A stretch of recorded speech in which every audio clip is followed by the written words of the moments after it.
listening to the House by the Video Store podcast.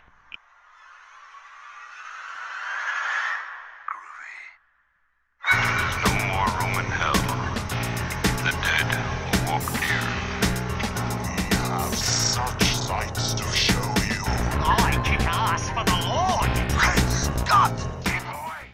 Welcome to the House by Video Store podcast. I'm your host, William, joined daily with Sean. Hello. And that'll be it as we talk about Arachnophobia, the 1990 movie that stars Jeff Daniels and John Goodman's in it. I remember him being pretty heavily featured in the advertisements back when this came out. It's a movie about spiders, and there's a movie there's been some recent news on. But so I guess before we get into the review of Arachnophobia, we will go through some recent news. There's been a lot of little news tidbits over time that we just haven't covered on past podcasts because of timing or when the news got released. And there's a bunch of TV series that are going to be theoretically based on horror properties. So Nightbreed is going to possibly be a TV series. Which That makes sense to me. Yeah. The film felt like they weren't able to get in everything they needed to. Like, I like that movie, but it did feel limited. And it just felt like there was more to do with that than what they had time for. So I'm super interested to see where that goes. Yeah. And where is that going to? Did you say yet? I think it's Sci-Fi was where it was talked about going to. I hope they put a little bit of money behind that and stuff. It'll be interesting to see if they do a lot of practical, monster effects and stuff like that. That seems like it could be a potentially a series that could create a fandom around it. You know what I mean? Just having the monsters and stuff, you could see that being something that people could kind of rally behind. There could be merchandise, plenty of Hot Topic shirts. Well, because something that reminded me of that kind of, so after, because I did not see Nightbreed until after, so Hellboy 2, The Golden Army, when they go to like the troll market and there's all these different creatures. To me, that felt a lot like a bigger budget or bigger budgeted version of what Nightbreed was, a bunch of different creatures and things like that, just on a little bit bigger scale and modern technology and, bigger sets and things like that. The Del Toro touch, too. Yeah, the Guillermo del Toro Monster Factory. I forgot what the group was. Is it Weta that did the effects for that? I'm not for sure. Probably. I mean, I don't remember. They did Lord of the Rings and all that. So, but it's just like the idea of a bunch of monsters, and two, I'd just be interested to see where they go. So, the other big thing all people remember from Nightbreed was Decker, the David Cronenberg character that was also, like, ironically enough. So our short film Hazard, that the Cronenberg character was kind of the inspiration for the mask and stuff for spoilers Hazard. for Nightbreed. Maybe the TV show as well. Even if you didn't see, like, it doesn't look exactly like it, but just like in feel, because I'm sure they had a pretty big budget. And two, we didn't want to go with like the cloth color that they had used because luckily we didn't, because some other local movies ended up using masks that were that color. So it would have looked very similar. So we avoided that. But yeah, it's just that is something to me that makes sense as a series. It just depends on where the budget falls in terms of how long it can last, because I'm not sure what the audience is for that type of content at this point.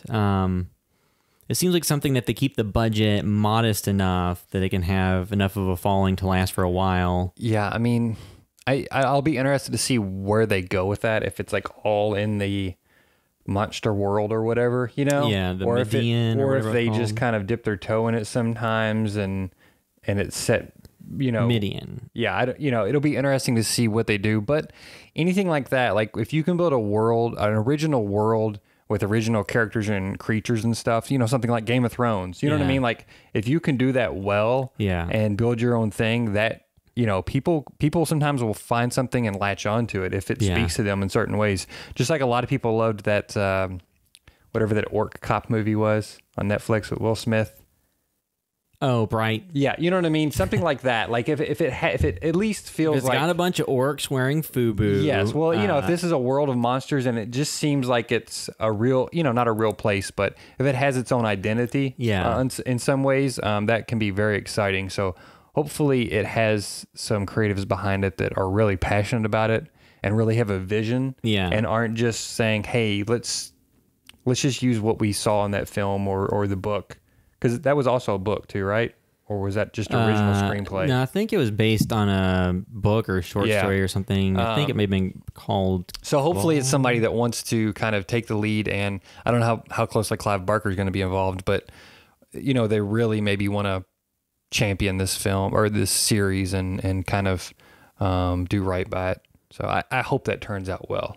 Yeah, so Clive Barker is involved with the development of this series. Now, in terms of what his actual involvement with the show would be is unknown, but yeah, something to keep an eye out, because that one does make sense. Then there's also news about a Child's Play TV series maybe coming, and Don Mancini's talked about it.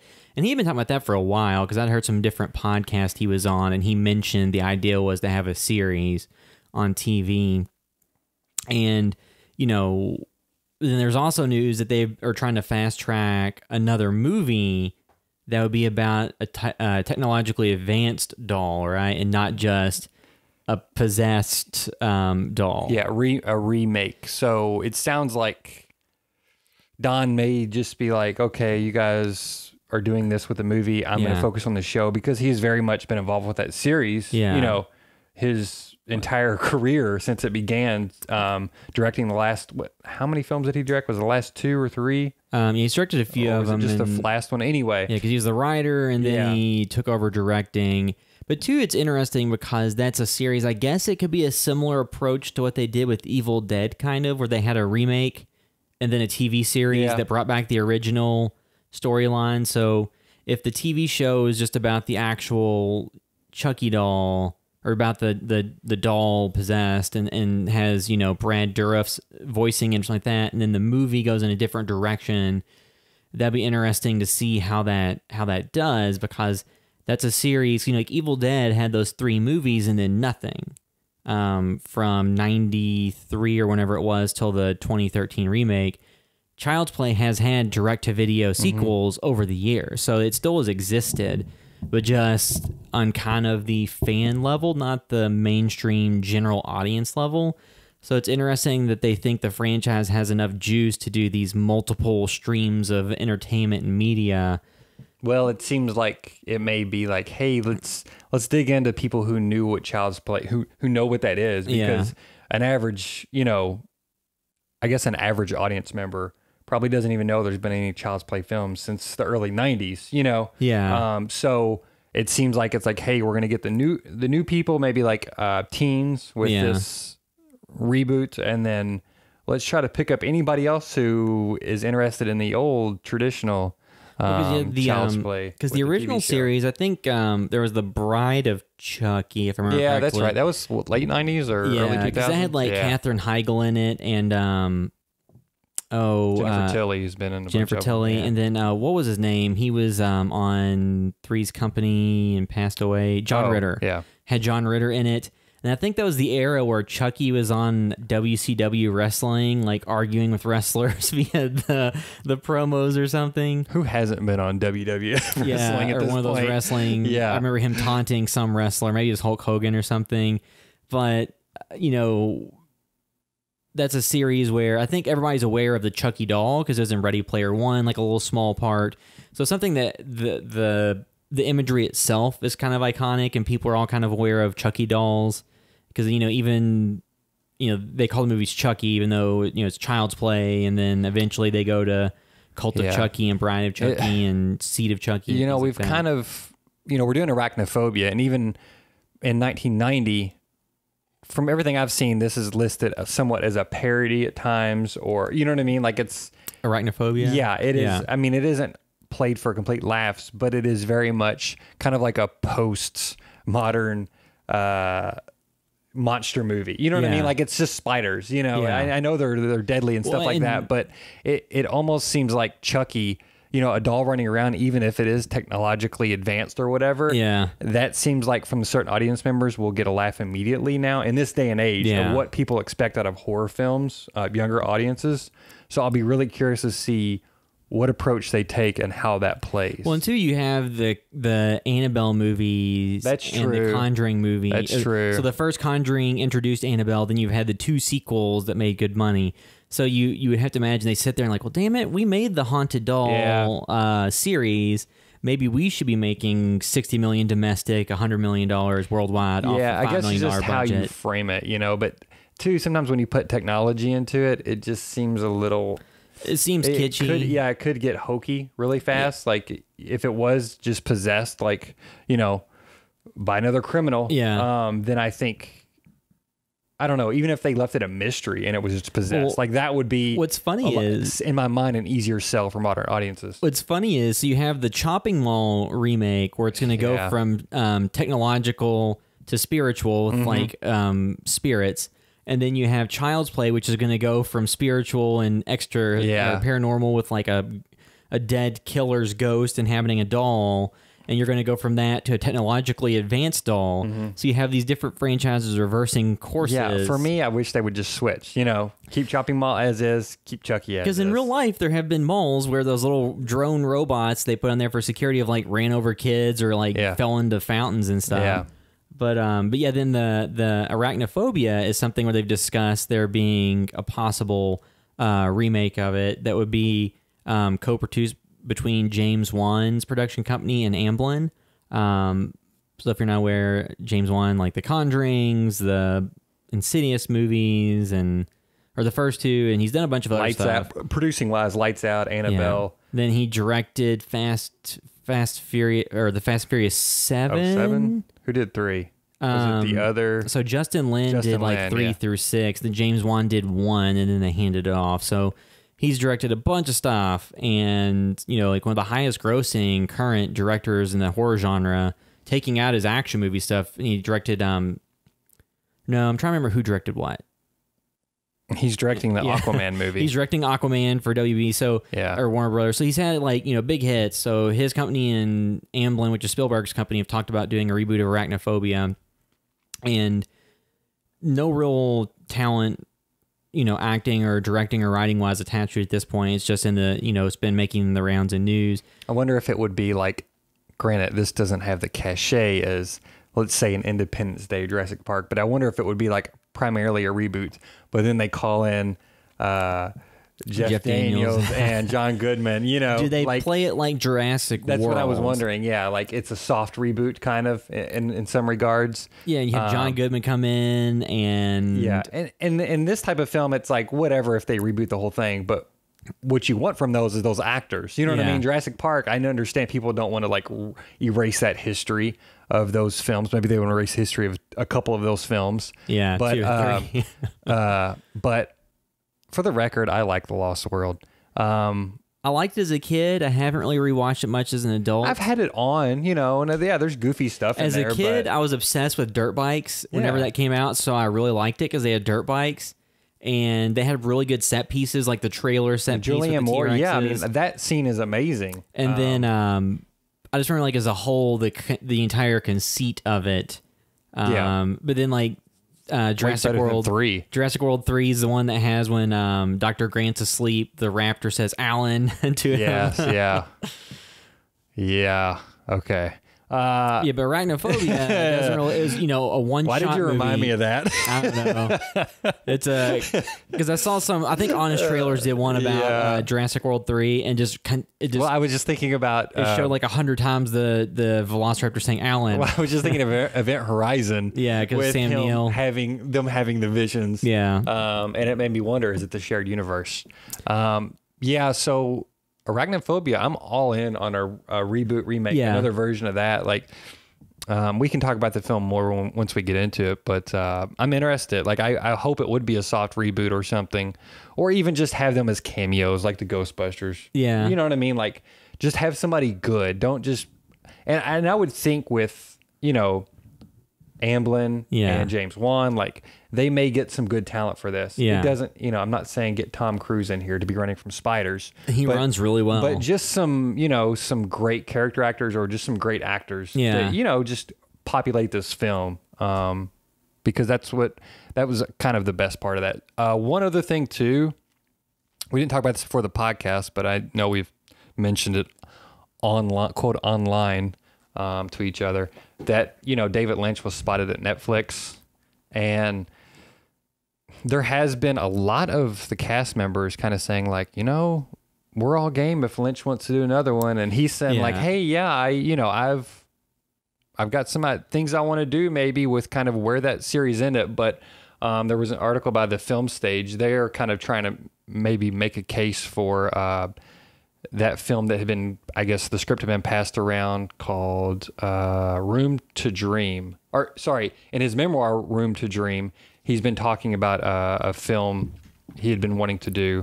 Sorry, I'm trying to look for the name of this film. Well, because I'd also seen other people said that he may have just been there to talk about a movie that he was producing, that someone else was directing and just it could have been documentary work. You know, it could have been. Because I think his son made a documentary, has been doing documentaries. Because when they asked him about films that he watched, he said, "I watched my son's film." Yes, yeah. So it's called Antelope Don't Run No More. Is the name of the script, and it braids threads from Mulholland Drive and Inland Empire into a narrative fantasia that incorporates space aliens, talking animals, a beleaguered musician named Pinky. It's impressed everyone who's read it. It's one of the best scripts Lynch has ever written. So, you know, you would think if somebody would throw some money behind it, Netflix would be a good option. The company that made Okja, I could see them also throwing some money, you know, decent money at a project like that. For sure. Somebody else mentioned that, you know, with the Netflix and Cannes disputes, if they had this ready by like 2019 or whenever, it would basically, they could throw this in the face of Cannes along with Scorsese's film. Yeah. You know, because The there's that dispute. Essentially, Cannes says the film has to screen in theaters. Yeah, and they put certain rules on exactly how that has to work. Yeah, so and that basically disqualifies any Netflix originals from screening at the festival. And that caused a little bit of disruption because I know Netflix has the rights and is finishing that one Orson Welles film. Mm-hmm. And then it wasn't able to screen at the Cannes Film Festival because of their new rules. So there's a bunch of backlash about, you know, is the film festival just being too snooty and not really adapting to current technology? Is Netflix just not playing game with some of these things in a way that they should? Are they not? Because I know there's some filmmakers that have not been super happy with the lack of attention their projects got through Netflix. Then, you know, like a lot of them have been very happy because they got their project made and they got paid and they didn't get interfered with. I mean, there's now based on the quality of some of the projects, they should have been interfered with maybe. But. Yeah, there's room for both of them to improve kind of some of the things they're doing. But it's a shame to disqualify some films from the talent and the filmmakers. You know, if they made a good film, I understand they don't want the theatrical experience to die, and you know, the organizers put a lot of stock in that, which I do too. But, you know, to kind of not give these films that platform and that promotion and stuff and those headlines, you know, when it is a really good film is a bummer. Well, and too, because Steven Spielberg had said that Netflix movies shouldn't necessarily be up for Oscars, but possibly Emmys because it's the same thing as a made-for-TV movie, which I kind of disagree with that. Because, you know, like Amazon, their approach is to do limited theatrical runs for the movies that they're producing, or, you know, larger theatrical runs depending on what it is, and then put it on their service eventually. So like the Neon Demon, Manchester by the Sea. There's been other movies where they did that, and it actually got awards pushes for the movies. And they seem to have a pretty good middle ground, as opposed to Netflix is essentially like, we'll screen it at our facility for our people and the cast and crew. We'll screen it at major, like the major film festival, like Cannes or maybe Sundance or something like that. But we're not doing a theatrical run of any nature with our films because we just want to put them online. And honestly, some of the films they've made, the bigger ones, you know, I don't want to see the theatrical experience die, but some of the bigger ones that they've financed, it seems that is in part because nobody else will finance them. You know what I mean? Well, like so the movie The Cloverfield Paradox, it was essentially them bailing out Paramount. Yeah. Because they were kind of really concerned about that movie and the amount of money they'd spent on it and the reshoots, and they're really concerned about its box office prospects. So Netflix bought it from them for like 40 or 50 million, did a Super Bowl ad and had it online within like a week. because they only finalized that deal shortly before their ad. Yeah. Because I think they had bought the time and were going to show something, and then they finalized that deal. And there's other movies that what was that film that was released here in theaters and Annihilation. Annihilation was one where they bought the worldwide rights to it, or at least the European rights, but the U.S. rights were different because it was in theaters and it's not on Netflix here, but it is overseas. Yeah. You would assume most filmmakers would want to see their product in theaters if possible. They're probably, or maybe they know they don't have the leverage and they're going to go to Netflix because they know nobody's going to talk to them, or at least it would be an uphill battle to get something made. So it's not like Netflix is taking all these big films and not putting them in theaters. Like the big stuff they're making a lot of times is the stuff that other studios won't make. Like, you know what I mean? So, or sometimes too, what they're doing is they're purchasing a mostly finished product. Yeah. Because some of the movies they've had, they got relatively bad reviews. So The Open House was a movie that we had talked about at some point way back. And then going back and reading through the different movie blogs, it seems as if that was a movie that was shot and pretty much done, that they then purchased off of like a rough cut. And then it seems like a lot of their projects are kind of that these movies kind of, I don't like to say independent movie because it's not these movies being made for $10,000. It's multi-million-dollar productions that are being financed, not through a specific studio. And then when they go to shop them for distribution, then Netflix purchases it just to have it in their cache of movies. That's the traditional term of independent, but things have... Well, like, there's a blurry line, you know. Well, independent movies, like, you know, back in the day used to be, you know, like today there's the independent movies like that we've worked on or know people who've worked on, where it's literally people scraping together, you know, less than $20,000 from, which is a no budget film from different areas. You know, no union people working on it, nothing really lined up, and then kind of getting distribution once it's done. And you have that where it's truly independent, is people just putting money in, and maybe you get a few bucks kicked your way from some backers or a Indiegogo or Kickstarter campaign, or maybe a business gives you money for, you know, product placement or something like that. But there's like that level. And then there's the, you know, quote unquote independent film that is the you know, the movie that wasn't made by Fox or Universal or Sony or the big companies. It's kind of put together by financiers with a $10 million budget that has Brad Pitt in it. And that's not the same thing. And Netflix is buying those. They're not buying the $20,000 independent. Those are the ones where people get the movie completed, and then either the distribution company they work with like shops it to Netflix, usually as a package of other movies.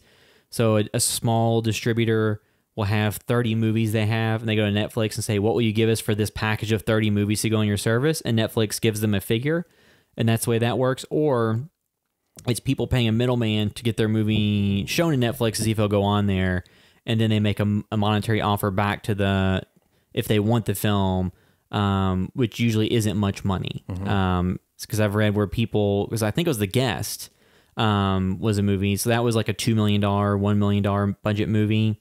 And I think when they got from Netflix, they got like $75,000 for exclusive distribution rights for like 5 years or something.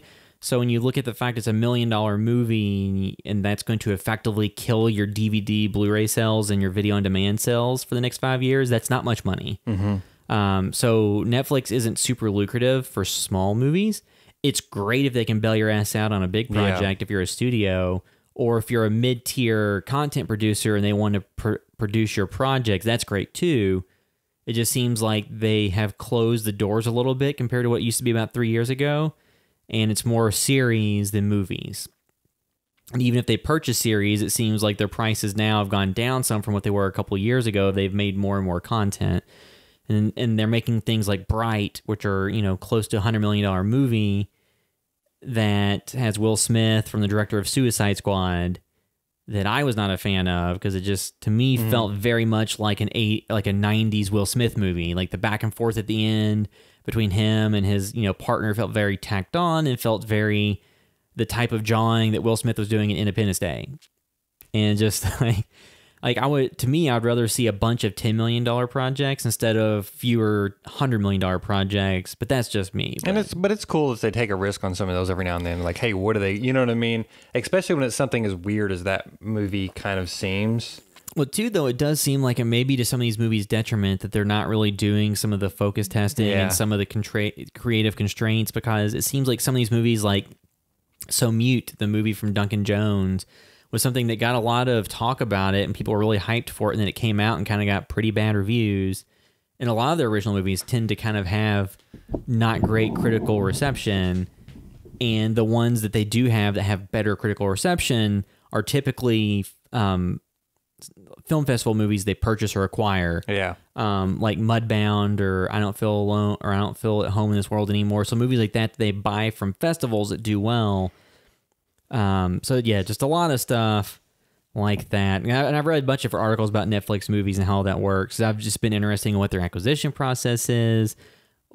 What's the actual viewership of a lot of that, which still nobody really knows. Sounds like some people are burning out down the street. 4th of July is getting started early here.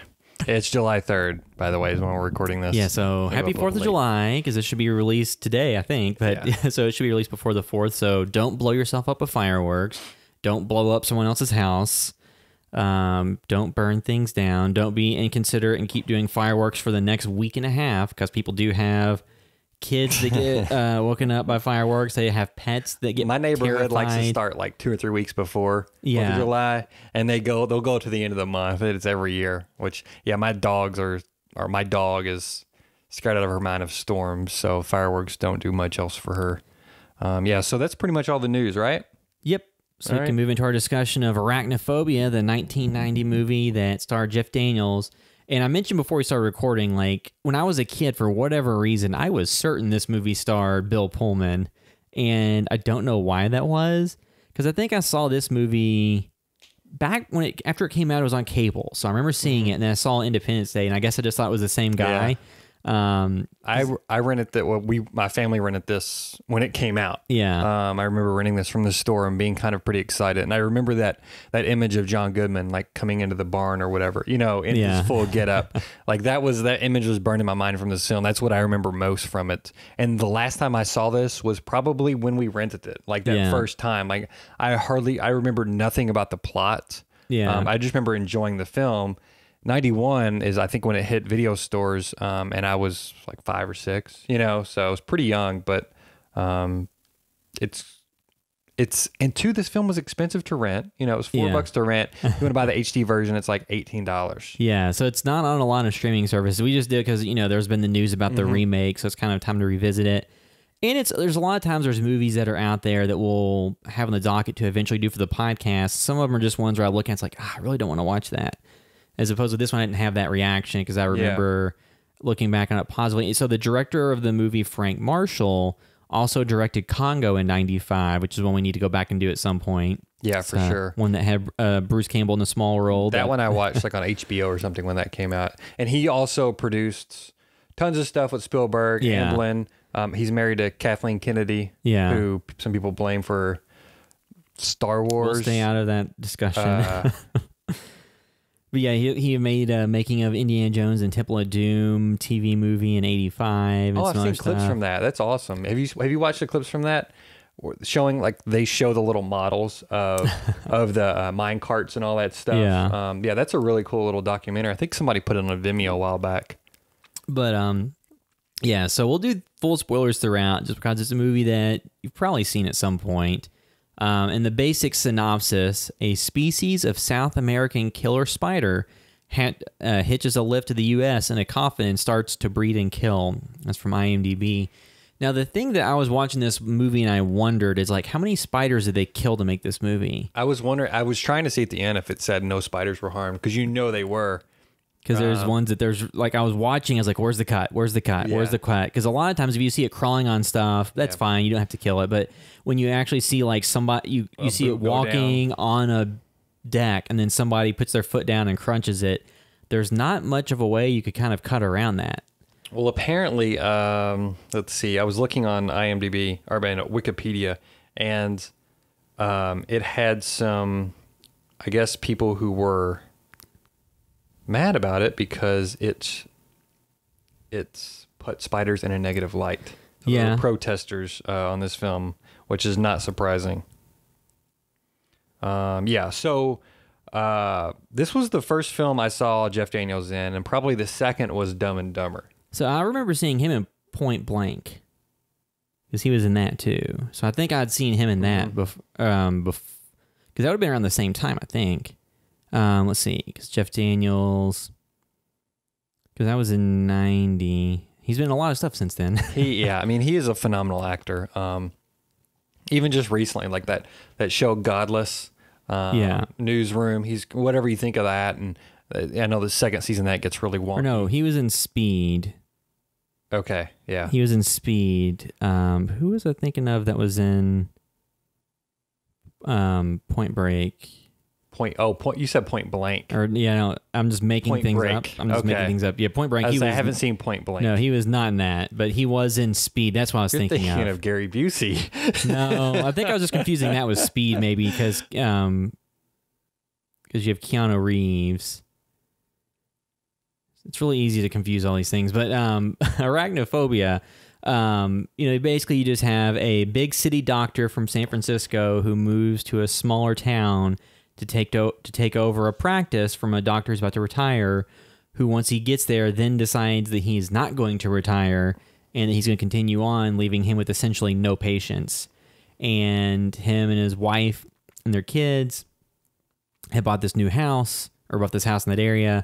And after like an old farmhouse. Yeah, and after he sees his first patient, she then gets bitten by one of the spiders and she dies. And the spiders are where there was an expedition to South America, and the photographer who was there got bit by a spider, and then when they put him in a coffin to send him back to the United States, there was a spider in the coffin with him that drained all the blood in his body, which is why his body looked so deformed and zombie-like when they got it back. The spider then escaped and started breeding. The opening sequence is cool. I remember that opening sequence too. And I was thinking another thing too. Now you can just get online and look up pictures of the rainforest or South America. Like back then, when you saw stuff like this or Congo or Raiders of the Lost Ark, like it was a cool novelty thing, because you were seeing it in a place other than like in a National Geographic or something. So it was, I don't know, it was like a treat almost, and kind of fun. So the opening sequence is decently long, considering. I mean, I guess they do set up the spider expert in that scene, but really it's just kind of an extended scene just to get to this guy dying and the spider getting there. To this small town, which it seemed like that could have been truncated or almost even just like cut out halfway. Like if they didn't set up the specialist, then that's one thing. But also I like that scene. I'm glad it's not cut, but it's just you have to think that maybe it was that they shot that since they were going to be shooting on location somewhere that wasn't their main set, that they were just going to go ahead and shoot a bunch of stuff there. Yeah. I think they were flying, but I think the stuff on the ground, I think that was all a set. Yeah, that was probably all. Because like watching these movies, you talk about, they shot in places that weren't just, like U.S. cities or things like that.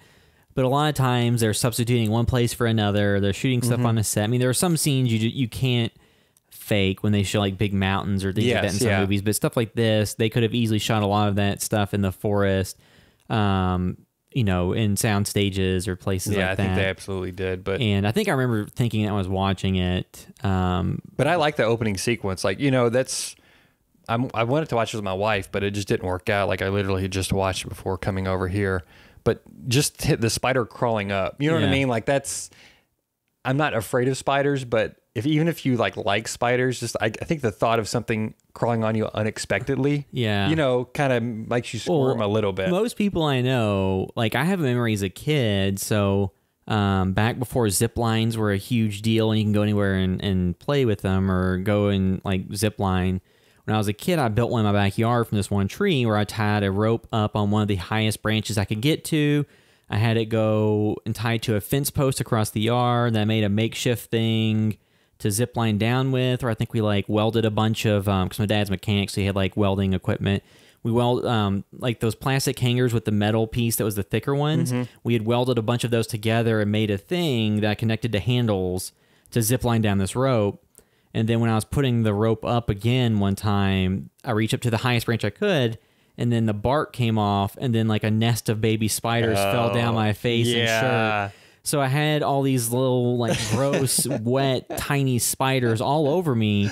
And I remember like taking my shirt off and my pants off and then running and jumping in the swimming pool. That's what I was about to say. I didn't know if you guys had a pool at the time. That's We had a exactly swimming what I was pool. doing. Just jump right into that pool. And Thank God you had that And I pool. didn't do that again. Yeah. But I think like even I don't really like in my basement. I'll see a big spider every now and then. Like I'm not really afraid of spiders, anything Yeah. like that. But having spiders on you, regardless of how Yes. much you like or dislike Yeah. them, will cause anybody to be like, "Oh, get it You're off!" like, yeah, I will avoid that. My wife, she would rather have a snake come in the room than a Yeah. spider. And I'm like, okay, I'm not that afraid of snakes, but Yeah. no way. Yeah, Like, it was give like- me a spider any day of the week. Because I understand, like, one, spiders do catch bugs around your house Yeah. and do, you know, kill all kinds of other pests, but some of them are poisonous, and you don't want to deal with spider bites and things like that. Well, the way this film projects them, I know it, you know, makes them creepy, but they go to lengths to keep telling you how hard it is to die from a spider Yeah. bite, and which I never even knew that. You know what I mean? I didn't know. Yeah. We have them around our house, you know, just like a lot of places, and we spray for them. If we don't spray for them, we'll see them occasionally. But you know, we've got like a 10-month-old right now, and Yeah. that's what we always say. Hey, we got to make sure we get rid of these spiders. But of course, they do talk about a 1-year-old dying from a Yeah. black widow. But it's but not- now I'm like, oh, they're fine, you know. Yeah, it's not super common for people to get, like, you can get bit and have reaction and have, like, a bump or a Yeah. bruise or something like that, but it's not all that common somebody gets bit and died. And the movie does lay that out, and I think that it goes to more lengths than something like Jaws to lay out that, hey, great white Yeah. sharks don't typically eat people, and, you know, the number of people killed by sharks per year is pretty low. A lot more Jaws is the Fox News of shark movies. Yeah. Scare tactics. Yeah, because like was it far more people die from dogs each year than sharks and things like that. But this movie felt a lot more grounded. You know, because the spiders that were killing everyone were an unidentified species from South America, so that gives you the caveat Yeah. that this isn't your standard household spider. And it's not even one that exists. Yeah, it's not a real spider. I mean, they use real spiders for these movies, Yeah. but they made it up. They made Yeah. up the species that had these abilities with the venom and things like that. And you know, like I was trying to think. There's like the movie with David. What's his name? David Arquette. David Arquette, Eight-Legged Freaks. So there's like the kind of like exploitation, goofy, Yeah. big spider movies, and this is much more of a movie your parents would watch, or your, you know, And that's what we did when I was younger. the Your whole you know, family, yeah. grandparents, your aunt and Yeah. uncle. This was a movie when it came out that was more of a general market movie It's an Amblin film. You know what I Yeah. mean? Amblin produced. yeah, and you know, you have Jeff Daniels in it. You have you know, kind of a grounded Roseanne's movie. John Goodman. You have John Goodman in Yeah. it, so you have a kind of grounded show or kind of grounded movie with these spiders that are, you know, normal sized spiders that just, you know, are supposed to be this new species that has incredibly toxic venom. And so to me, that just kind of makes it a little bit more grounded and a little bit easier to get into, and makes it where you, after watching the movie, will kind of like check the toilet bowl. It's like, is there a spider under there? Versus something like Lake Placid, you don't like, Yeah. you don't then when you're going to the lake, like, oh, is there a big alligator? So I think like, because there was a period of time where there was all these like creature movies Yeah. that were just big versions of things. Speaking of alligators, you know, we just got back from Florida. That's why we went to Naples. That's why I was not on the last podcast. But my mom and my dad, they are always telling me stories about Florida and Yeah. gators. And my mom just says, basically, if there's water in Florida, then there's a gator in it. Yeah. So anywhere we're at and I saw water, I just thought about my mom thinking there's probably an alligator in there, which Yeah. obviously wasn't the case. Well, I didn't even see one, and we was around tons Well, of... there was that thing a couple years ago, that one Disney property Yeah. where somebody's kid got snatched. Yeah. And The feeding time, I think, is at night, too. yeah, so basically don't stand close to water in Florida. We're going to Disney also, and I will Yeah. not have my kid by the campsite waters or anything like that. But, Yeah. you know, it's Florida. But, yeah, the thing I liked best about this film, like, you know, the last half of it obviously gets heavy into the action. Yeah. And Kind of escalates more of the kind of scares. quickly. Yeah. I really like the kind of first half of this movie and just the small town drama and him, you know, at odds with the old doctor and being accused of killing people. Yeah, I mean, like I like all that stuff Yeah. better because the spider stuff is fine and it's handled pretty well too. But I think that's what makes this film good, is because you're interested in the characters. Yeah. It's just kind of fun to see this community and then be a part of it for a little bit. Because I do like the aspect of, like you said, so this young doctor comes into town from a big city, and he has these newfangled techniques, and all the patients he's seeing are dying. And it seems like the old doctor doesn't know what the hell he's doing, but he's all they have, essentially, so they just all trust him. So then they're like, oh, well, the old doctor, this new guy's the one that's killing everybody. And then you have this kind of dynamic, like the other, like his kids are getting, or hearing like other kids call him like a doctor of death or something. Yeah, and he wants to chop up people, and he's like, it's a autopsy. Yeah, he wants to do an autopsy after somebody dies for no apparent reason. And that just doesn't fly in a small town. There's like that one deputy or the one sheriff or police officer that's really against him and supports the town doctor. So you have kind of like that fun dynamic of, these yokels don't know what they're talking about, and, old wives' tales and just, folk science over, the big city liberal that comes in with education and says, let's actually investigate this because it makes no sense. But it's not the whole town. The coroner, the coroner's in with him, or who is it that comes in to see? Well, the coach hasn't come in and like to give the testicle to the testicle check. Not the coach. Whenever the old doctor dies, who comes in? Was he another coroner, or I can't remember? But essentially, it's not like the whole town is made out of a bunch of dummies, but there are people at odds with him because he is an outsider for sure. But even like his first patient, she's very welcoming and kind of helps him out. And is like, hey, this doctor, he doesn't know what he's doing, but he's good at PR. He's a better salesman than doctor. Yeah, for sure. So you have the things like that kind of get laid out that just make the movie enjoyable. Because if the first half of the movie was just graphic, gory death scenes involving the spiders and things like that, then the movie, I think, would appeal to a much different crowd and have, at least for me, like less rewatchability. Yeah. Because like the spiders, they do show, it's mostly just you see the spider on someone and they're dead. There's not like a huge gore moment or anything. Well, it's those great moments like whenever his patient is reaching for. Like I think for me the one that was kind of like the one that made me jump a little bit, or like ooh, like I knew it was coming, and that's why that suspense is when his patient is when she's going to turn off the light and it drops down on her hand, it's all those moments and those moments there where you've maybe felt a spider before, in a shoe or something like that, and that's I think the film leaning on that is very, very, very smart because something like Eight-Legged Freaks, it's a giant spider that's creepy, but it's not going to be coming out of your toilet, Yeah, and two, they do the thing where they do have the kind of creepy scene of like the spiders being in a box of some type of food and coming out. Yeah. And people sitting down to watch popcorn or sitting down to watch something on TV with popcorn. And so there's like... I wonder how much they pranked each other with real spiders on the set. Like that must have been horrible for anybody afraid of spiders. Yeah. And then, so you kind of have stuff like that just kind of makes the movie... land more, gets you more invested in, the outcome. And then, you also see this doctor that moved from like the city to this new town, kind of has no financial backing because what he expected to happen didn't. His house has problems. So you have like the kind of family stuff.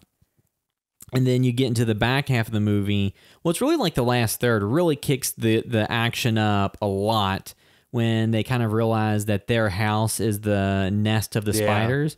Because then there's just spiders everywhere and it's taking over the house and, they're trying to get out and they're just all over the place and they're coming on the walls.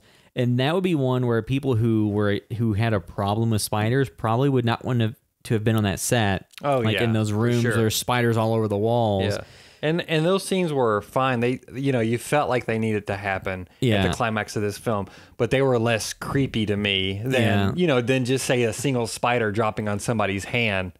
John Goodman's character too, it almost felt like he was playing a little bit of like Bill Murray from Caddyshack in some ways, his character was good. And Jeff Daniels was good, but you could tell he has became a better actor. He didn't seem like he was... It seemed like he was reserving some of his self in this role. He was playing Jeff Daniels. He was good in it for sure. Yeah. But it's almost like he was trying to play what he was cast as, which is like maybe somewhat attractive male lead.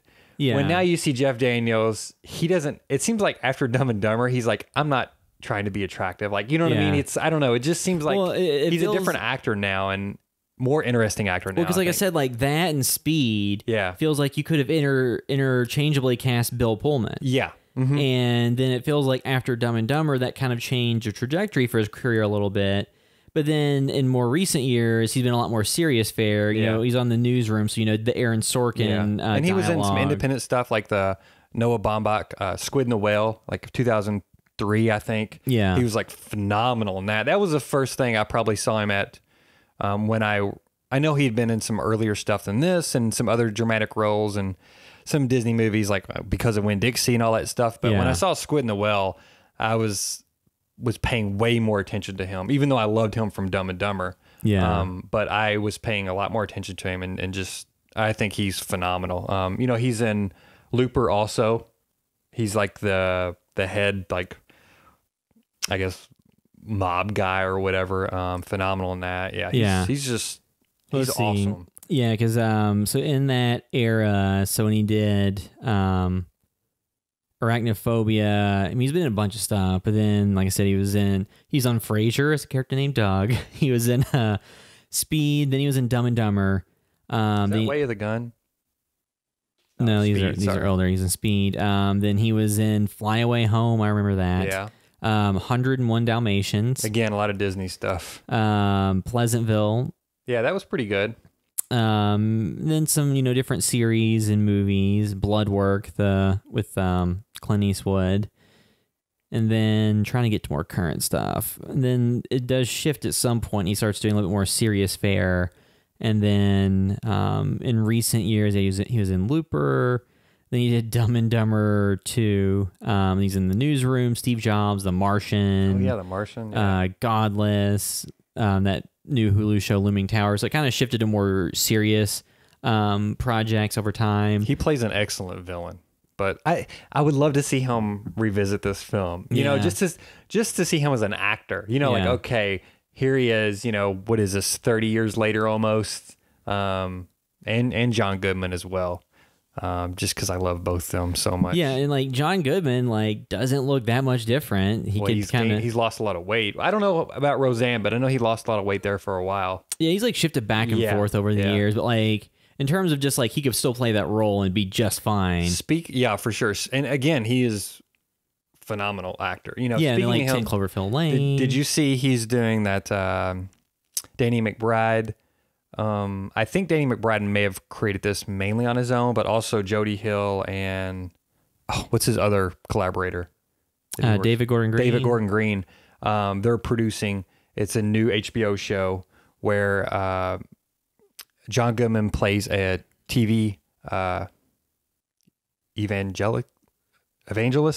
Yeah. And Danny McBride plays his son. Oh. And then I think one of his love interests from Vice Principals. Yeah. The lady that is in pursuit of him, she's also going to be in it. I'm super excited for that. Just because John Goodman anyway. Yeah. And Danny McBride, father and son. Danny McBride is playing the new school kind of up and comer, and he has his own techniques and stuff. So I think that's going to be awesome. Yeah, so have you seen the video that was making the rounds on social media of the two televangelists discussing why they own their private jets and don't fly commercial? I think I may have, or I may have read about it. So basically, part of it was a guy was sitting there, and he's like, yeah, well, sometimes, I just hear from God, so I have to stand up and talk back. And then, I stand up and I just, move my arms and I just speak back to him out loud. He's like, you can't do that on a commercial airliner. You do that and somebody's like, sit down, be quiet. He's like, you're just, it's like you're in a metal tube filled with demons. Oh, and that was the reasoning for why they applied that show is ripe for a series. It's ripe for parody. Yeah. But yeah, so like I said, I think it'd be funny though if they were to make the remake, or if they were to reboot it and bring back characters, but recast the character of Bill Pullman instead. Because I always thought that's who it was when I was a kid, and then I've rewatched it in recent-ish years, and I was like, oh, it's actually Jeff Daniels. It's not. I don't know why I thought that. This is one of those things where, like, I wonder how many movies there are where I think the person that was in it. It's the Kazam thing. Well, I think too, it's a lot of stuff when I was a kid. When you're a kid, a lot of people don't, like, if they're adults, they kind of blend together. Yeah. If they play similar-ish roles. And yeah, but yeah, so Arachnophobia, you know, get your core characters, and watching the movie, like, John Goodman's character could have easily died. Like, they could have easily killed his character off. Yeah. But they kept him around. He actually, had a big arc in the third act and was a big help to it. And then you had the part where Jeff Daniels' character falls through the floor, and then there's the big spider down the basement, and they bring in the Chekhov's nail gun. Well, and also does a thing where you, like the slasher films do, or films with killers, where you think the killer's dead because the spider's in the fire, and then you think it's over, and then it jumps out again for one last gasp. And then he shoots it with the nail gun. Yeah, that they laid out much earlier in the movie, and then when you rewatch, you're like, oh yeah, they set that up much earlier to come back. Yeah. And I think, too, one of the guys from Mythbusters was one of the ones that created that spider. Yeah, I think they said that was his first, like, effect work or something like that. So, and then, it looked good. Obviously, it was fake compared to the real spiders they used just crawling around the house and things like that.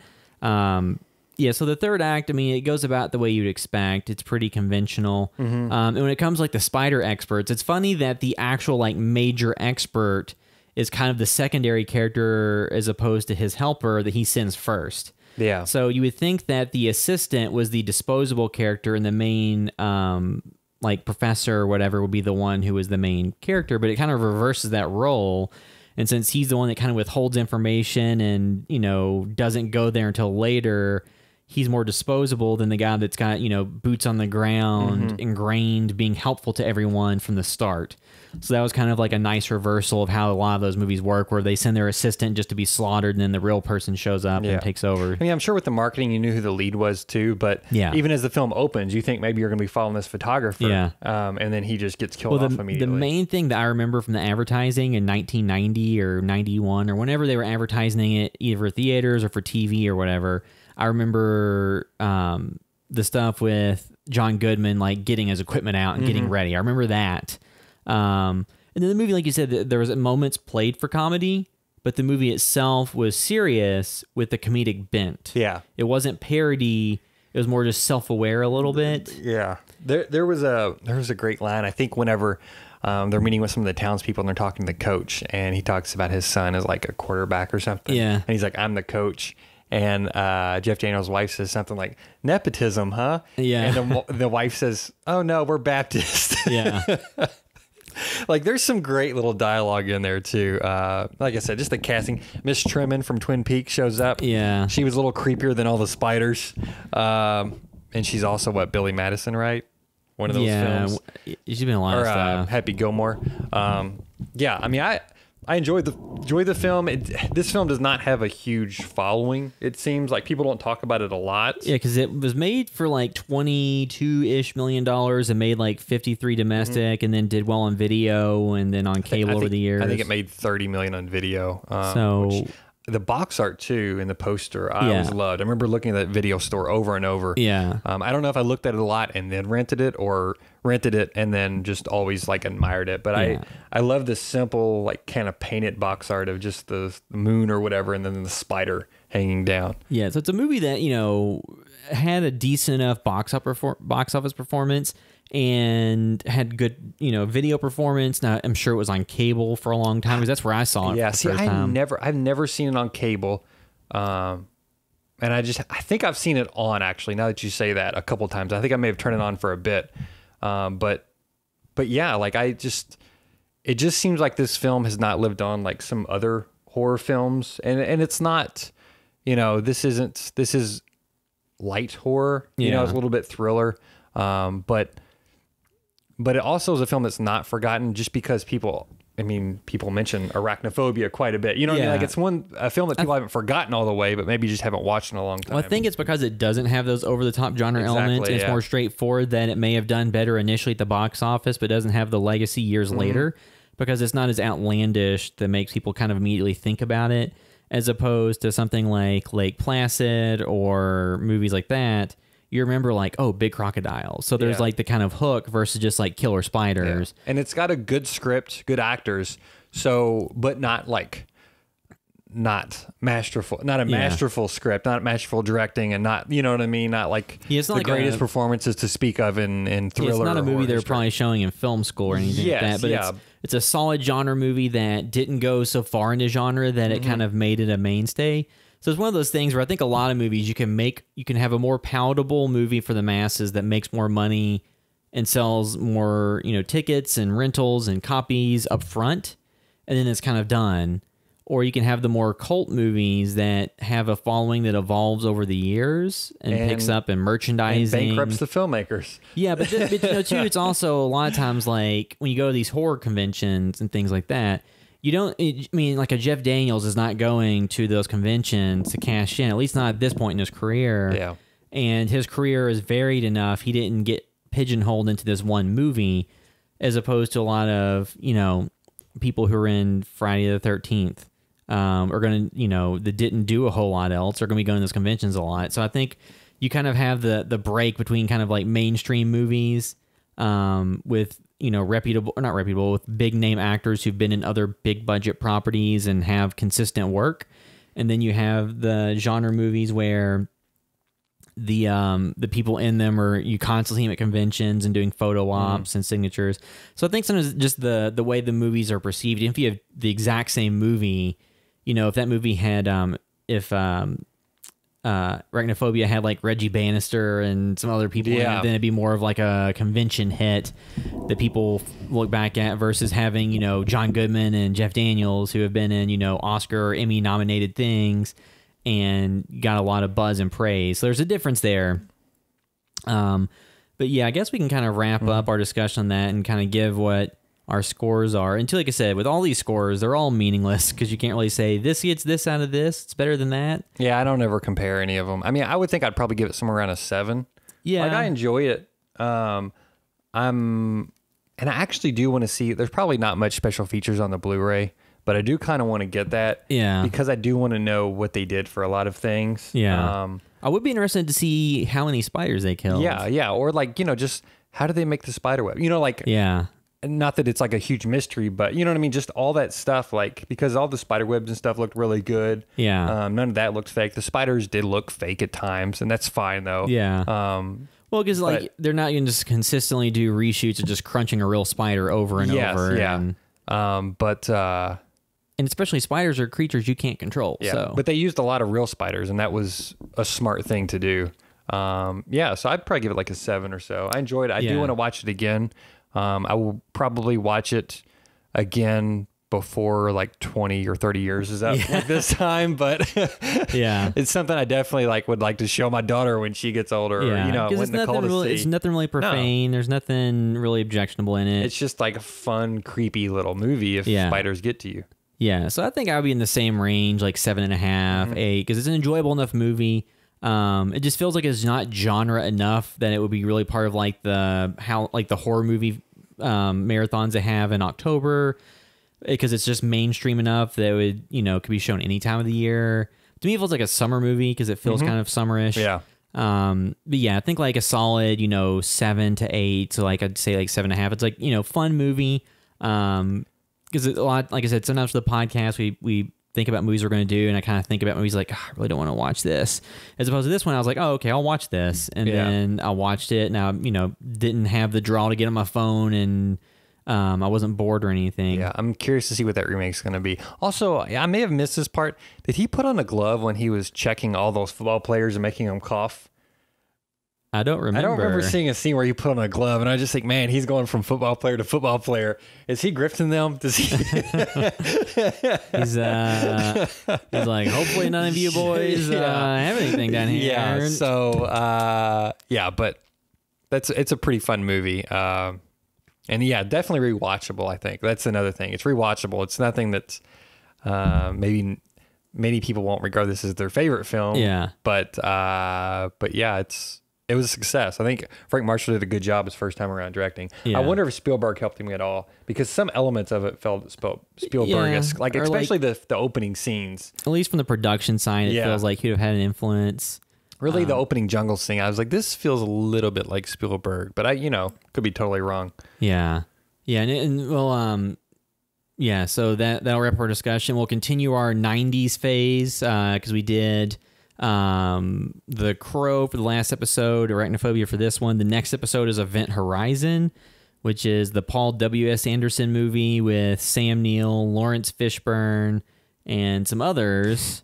Poor others. Well, other people I've seen a lot of stuff. Yeah. Because was it Chris Isaacs is in it, I think. So people have been in a lot of different things. So continue our 90s bent that we've been on for a little bit. So the next episode will be Event Horizon. Not Sunshine, the Danny Boyle movie, which has a lot of similarities script-wise, but Event Horizon. So that'll wrap up this episode. If you're listening via iTunes, you can do us a huge favor, leave a review there. It helps other people find the podcast. You can always leave comments if you're watching via YouTube, because we enjoy seeing the feedback there. You can find all the work we're doing at housebyvideostore.com. Find links there to all of our social media accounts, to Facebook, Instagram, YouTube, Twitter, and all that.